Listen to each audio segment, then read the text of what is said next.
নমস্কার বন্ধুরা, আমাদের চ্যানেলে আপনাদের সবাইকে স্বাগত। আজকের ভিডিওতে আমরা আলোচনা করব কৃষক বন্ধু ভেরিফিকেশন 2026 সম্পর্কে।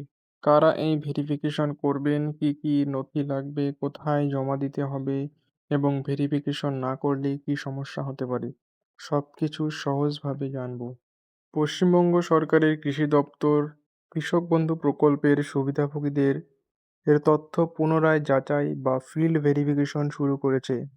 এর উদ্দেশ্য হল প্রকৃত ও যোগ্য কৃষকদের কাছে প্রকল্পের সুবিধা পৌঁছে দেওয়া এবং ভুল বা অযোগ্যদের নাম বাদ দেওয়া।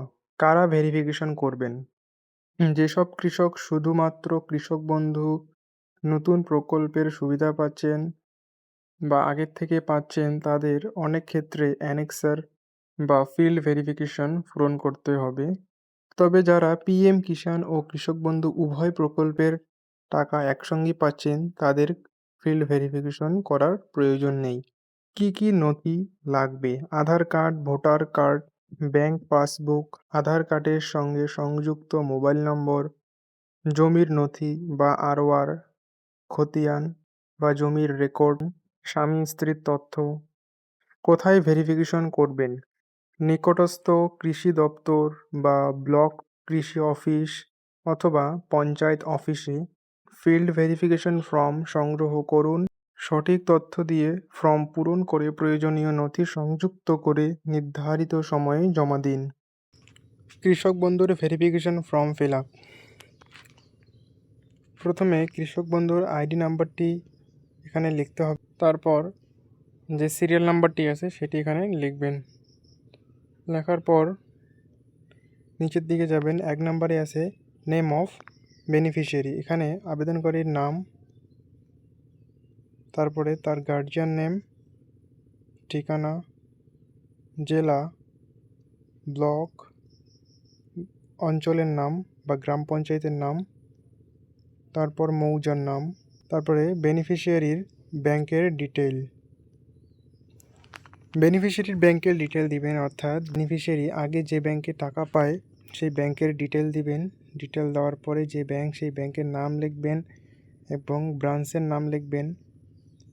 আইএফসিএস কোড দিবেন, ব্যাংকের নাম্বার দিবেন, আধার লিঙ্ক মোবাইল নাম্বার, অর্থাৎ আধার কার্ডের সঙ্গে যে মোবাইল নাম্বার লিঙ্ক করা আছে সেই মোবাইল নাম্বারটি দিবেন।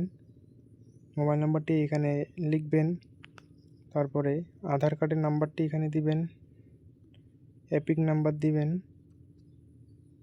তারপরে বিধানসভার নাম্বার দিবেন, পার্ট নাম্বার আর ভোটার সিরিয়াল নাম্বার দিবেন।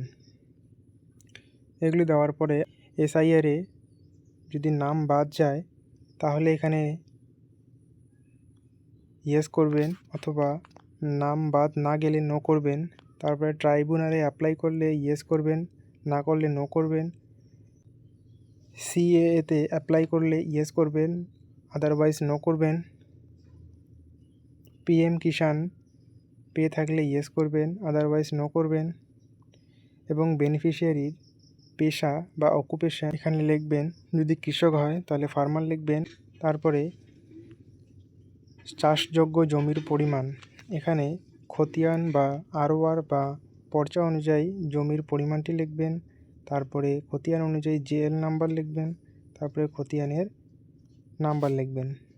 তারপর খতিয়ানে বা আরওআরে যে দাগ নাম্বারগুলি আছে, অর্থাৎ এখানে যদি একটির বেশি দাগ নাম্বার থাকে তাহলে সব দাগ নাম্বারগুলি এখানে ছোট ছোট করে লিখে দিবেন। তারপর চাষযোগ্য জমির পরিমাণটি একরে লিখে দিবেন।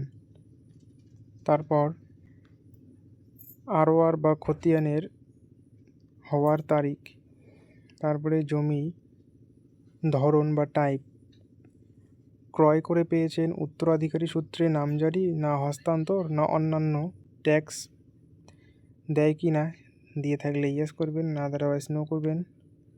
তারপরে বেনিফিশিয়ারির স্বামী বা স্ত্রীর নাম দিবেন।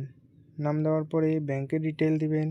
ব্যাংকের ডিটেল দেওয়ার পর আইএফসিএস কোড, ব্যাংকের নাম্বার এবং সংযুক্ত আধার মোবাইল নম্বরটি দেবেন। আধার কার্ডের নাম্বার দিবেন, তারপরে এপিক নাম্বার দিবেন, বিধানসভার নাম্বার দিবেন, পার্ট নাম্বার এবং সিরিয়াল নাম্বার দিবেন। এখানে দেওয়ার পরে বেনিফিশিয়ারির স্ত্রী বা স্বামী যদি কৃষক বন্ধুর সুবিধাভোগী তাহলে এখানে ইয়েস করবেন অথবা নো করবেন। ট্রাইব্যুনালে অ্যাপিল করছেন, এসআইআর নাম বাদ গিয়েছে কিনা বা সিএতে অ্যাপ্লাই করছেন কিনা, যদি করে থাকেন তাহলে এই 3টি বক্সে নো করবেন বা ইয়েস করবেন। পিএম কিষাণ পেয়ে থাকলে ইয়েস করবেন, আদারওয়াইজ নো করবেন। তারপরে স্বামী বা স্ত্রীর পেশা এখানে লিখবেন। তারপরে বেনিফিশিয়ারি একটি স্বাক্ষর করতে হবে। এখানে সিগনেচার করার পর প্রয়োজনীয় নথিগুলি একসঙ্গে সংযুক্ত করে নির্দিষ্ট অফিসে গিয়ে জমা করবেন।